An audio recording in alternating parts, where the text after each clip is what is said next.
Welcome to Crime and Psychology, where we uncover the psychological strategies shaping criminal investigations. Imagine being called into a small room where a detective offers you a coffee and a smile. It seems casual, but it's all part of a carefully crafted plan to extract a confession, whether you're guilty or not. In this video, we'll reveal the hidden tactics police use, from false evidence to manipulation, and how they can lead to both justice and tragic miscarriages. Prepare to see how even the strongest can break under pressure and why understanding these methods matters. Police interrogations often start with an unexpected approach: kindness. Instead of diving straight into accusations, detectives might offer a cup of coffee, share a laugh, or chat about hobbies. This isn't about being friendly. It's a strategy to make you feel comfortable. By creating a sense of trust, they aim to lower your guard, making it easier for you to open up. This tactic has been used for decades, inspired by studies that show people are more likely to cooperate when they feel at ease. Imagine sitting in a small, tense room, and suddenly the interrogator offers a drink or mentions they're a coffee fan like you. It seems harmless, but it's carefully planned to make you feel like they're on your side. After building trust, interrogators often shift gears to what's called a positive confrontation. This is when they confidently claim they know you're guilty and present evidence to back it up, even if it's fake. This tactic works because people tend to believe someone who speaks with certainty, especially in high-stress situations. For example, in the case of Marty Tankleff, police told him that his father, who was critically injured, had woken up and accused him of the attack. This lie was devastating. Marty, already in shock, began to doubt himself, thinking, "Could I have done this and not remembered?"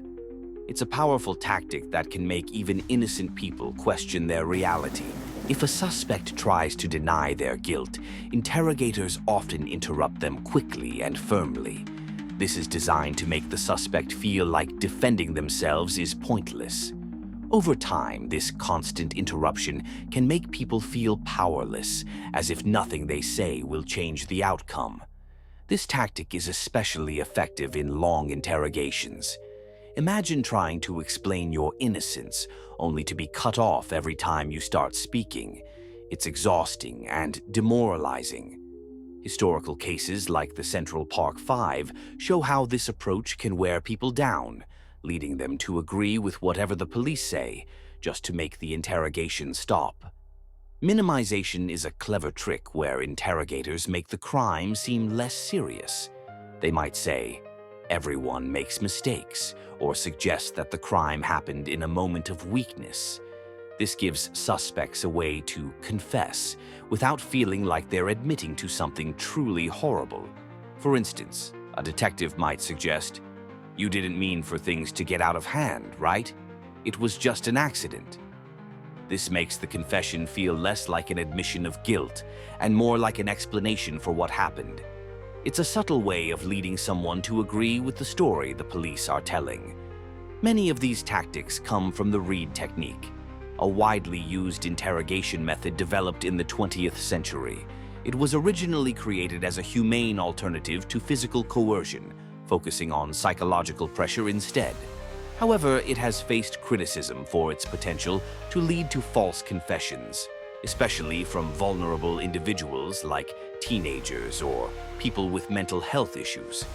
The Reid technique teaches officers to act with confidence, present fake evidence, and create scenarios where the suspect feels trapped. While it can be effective in getting guilty people to confess, it has also been linked to numerous wrongful convictions, sparking calls for reform. False confessions aren't just personal tragedies. They're systemic problems that highlight flaws in the justice system. When someone confesses to a crime they didn't commit, the real perpetrator often goes free. Cases like the West Memphis Three show how dangerous these tactics can be. These teens were pressured into confessing to murder despite a lack of evidence, leading to decades of legal battles. Beyond individual cases, These practices damage public trust in law enforcement, especially in communities that have historically faced discrimination. If people don't believe the system is fair, it becomes harder to achieve real justice. The best way to protect yourself during an interrogation is to know your rights. Always ask for a lawyer, even if you're innocent. Many people think cooperating fully will clear their name, but as Professor James Duane explains in his book, You Have the Right to Remain Innocent, even small innocent details can be used against you.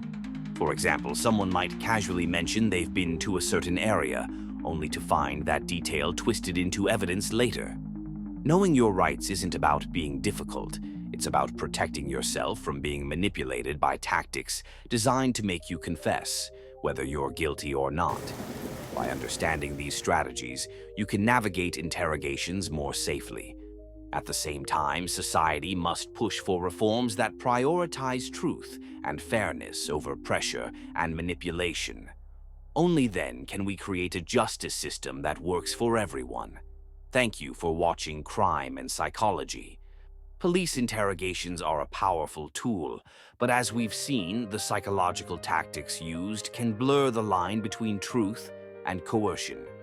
These methods are designed to get results, but they also highlight the need for caution, fairness, and legal protections to prevent innocent people from being caught in their web. Understanding these techniques isn't just fascinating, it's essential.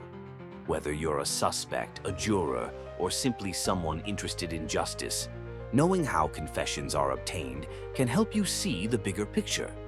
Always remember, you have rights, and protecting them is your strongest defense. If you found this video helpful, be sure to like, subscribe, and join us next time on Crime and Psychology, where we explore the stories and science behind criminal behavior. Until then, stay informed, stay curious, and stay safe.